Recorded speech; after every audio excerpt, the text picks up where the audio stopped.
월평빌라 이야기 직장편 첫 번째.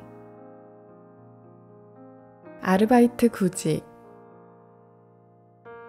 고등학교 3년은 금방 갑니다. 졸업할 즈음 진로를 찾으면 늦습니다. 지선이도 압니다. 그래서 고등학교 1학년 겨울방학에 아르바이트 한다고 나섰습니다. 그해 자취하겠다고 마음먹은 터라 돈이 필요했습니다. 편의점이나 커피숍에서 아르바이트하는 친구들이 부럽기도 했고요. 졸업 후 동생들 거두고 부모님 보살피겠다고 나섰는지도 모르겠습니다. 2015년 1월 한 달, 사회복지 전공 여대생 2명이 고1 여고생 지선이를 도왔습니다. 이력서 쓰고 둘레사람과 두루 의논하고 사업장 51곳을 다닌 결과 미용실에 취업했습니다. 한 달 만에요.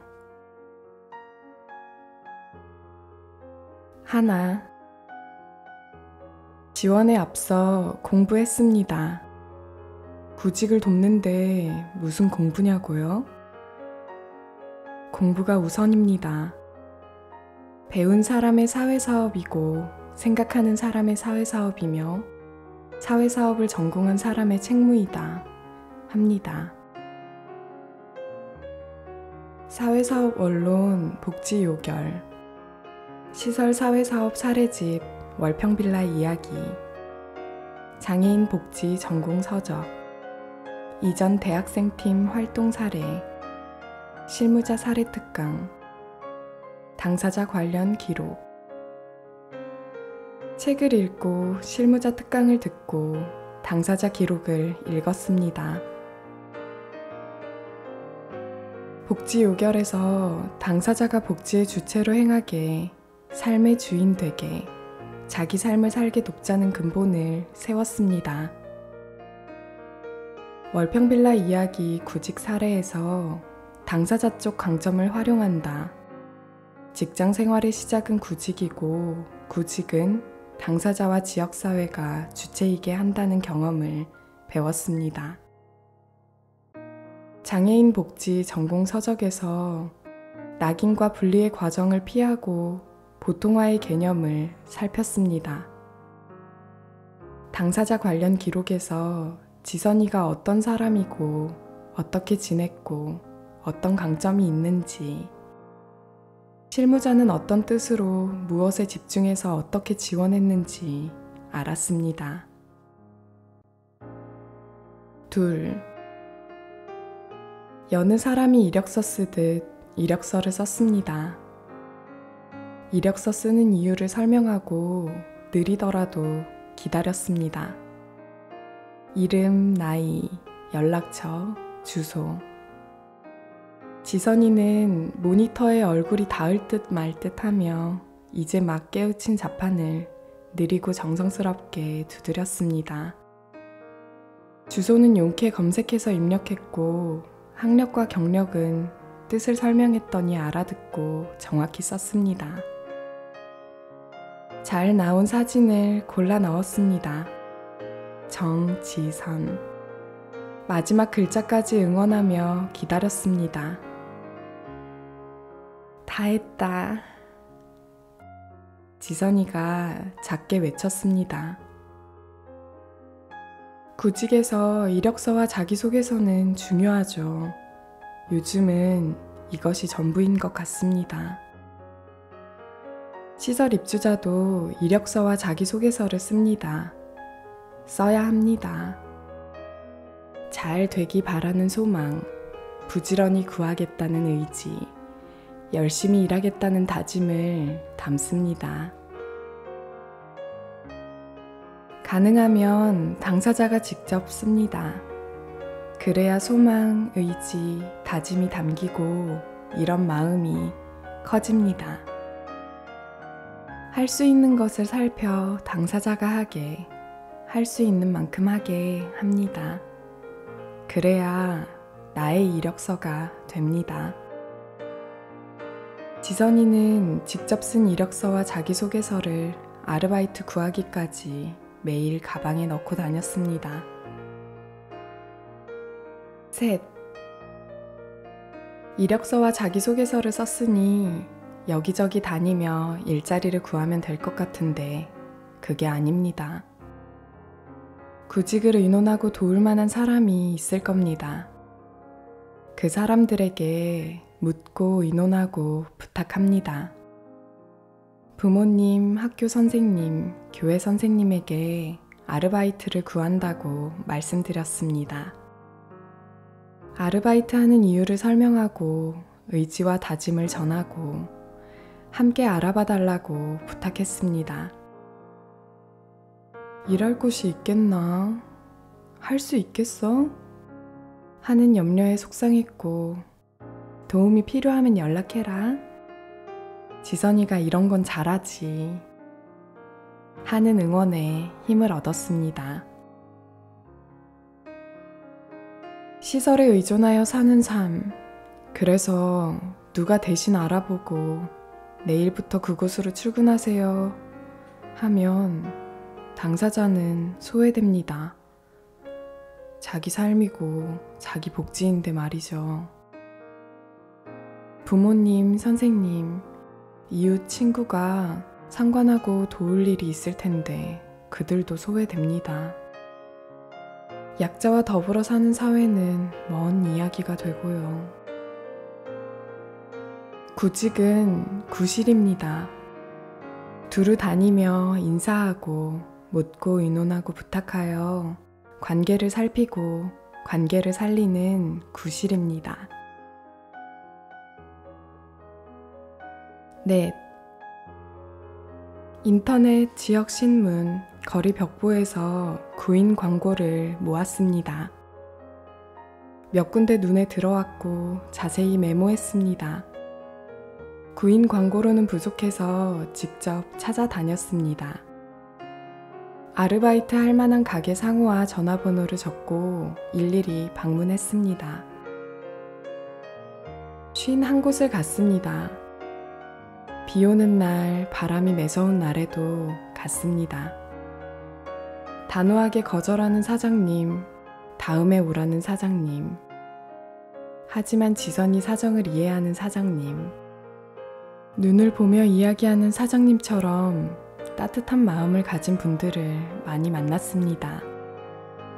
사회사업가는 이처럼 사람들 마음속에 있는 인정을 깨우는 일이라 합니다. 좋은 사람들을 만나니 잘 돕고 싶습니다. 이렇게 열심히 씨를 뿌리고 다녔으니 언젠가는 열매를 맺고 싹을 틔울 겁니다. 월평살이 94쪽. 지선이와 대학생들이 51곳을 다녔습니다. 발바닥 닳도록 다니며 사회사업은 이웃과 인정을 살리는 일임을 확신했습니다. 그런 이웃과 인정은 여전히 존재한다고 주장합니다. 대학생 팀의 기록을 모아 출판한 월평살이 책에서 찾았습니다. 네일숍에서 지선이가 팸플릿을 천천히 꺼내는데도 사장님이 아무 말 않고 여유롭게 기다렸습니다.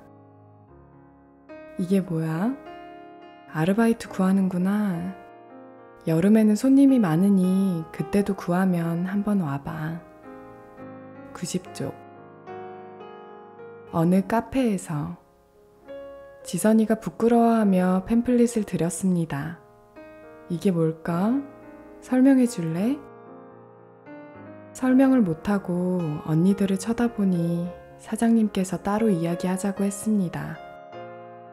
지선이의 첫 면접입니다. 언니들과 있을 때는 부끄러워 말도 못하더니 혼자 있으니 잘 했습니다. 94쪽. 다른 카페에서 지금은 아르바이트 쓸 형편이 아니라고 했습니다. 팸플릿을 드리니 지선 학생이 이야기해 주세요 하며 부탁했습니다. 큰 소리로 이야기해야 해요. 그래야 아르바이트 할 수 있어요. 하며 조언하셨습니다. 팸플릿은 문에 붙여 놓을게요. 다른 사람이 연락할 수도 있으니까요. 지금 형편에서 도와주셨습니다. 95쪽. 패스트푸드점에서 지금은 다 구했고 계약하면 필요할 수도 있으니 연락처 주세요. 지선이가 팸플릿을 드렸습니다. 안경을 가져와 꼼꼼히 읽으셨습니다. 햄버거 포장하는 일은 할 수 있을 거예요. 쉽지 않은데 할 수 있겠어요? 처음에는 힘들겠지만 옆에서 내가 잘 알려주고 도와주면 되니까. 자리 나면 연락하겠다고 합니다. 96쪽. 화장품 가게에서 아르바이트 자리는 없어요. 나가려는 순간 지선아! 선생님 기억나? 반갑다. 많이 컸네 우리 지선이. 고향 교회 집사님이었습니다. 화장품 가게는 힘들고 빵집을 알아봐요. 상림리 빵집은 지선이도 할 수 있을 거예요. 97쪽. 한 달 동안 쉰 한 곳을 다녔습니다. 발바닥 닳도록 다니며 이웃과 인정을 확인했습니다. 사회사업은 이웃과 인정을 살리는 일이라는 것에 확신했고, 그런 이웃과 인정은 여전히 존재한다는 학생들의 주장에 깊이 공감합니다. 5. 단골 미용실에 갔습니다. 사장님이 지선이를 잘 압니다. 미용사에 관심 있다는 걸 알고 미용학원과 비용을 알려준 적이 있습니다. 진작 가려 했는데 단골이라 부담스럽다며 지선이가 꺼렸습니다. 여러 곳을 다니며 만만치 않다고 느끼자 그제야 찾아갔습니다. 지선이 이야기를 듣고 팸플릿을 두고 가면 가게에 붙여두고 소개하겠답니다. 며칠 뒤 사장님이 하루 일해보라고 했습니다. 1일 인턴. 현장 면접 무난히 합격했습니다. 그 길로 2년째입니다.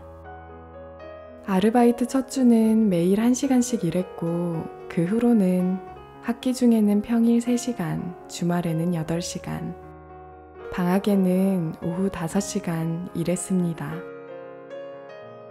고3, 곧 졸업입니다. 졸업하면 어디서든 일해야지 하며 미용실 사장님의 고민이 큽니다. 바닥 청소는 기본, 손님 들어오고 나갈 때 인사하는 법과 파마 막대 분류하는 요령을 가르칩니다. 어느 미용실에서도 일하게 하는 것이 사장님의 목표입니다.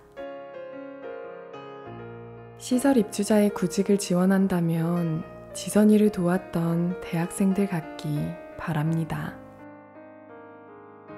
월평사리에서 발췌해 편집했고 저자 동의를 얻었습니다. 월평사리는 인터넷 서점에서 구입할 수 있습니다.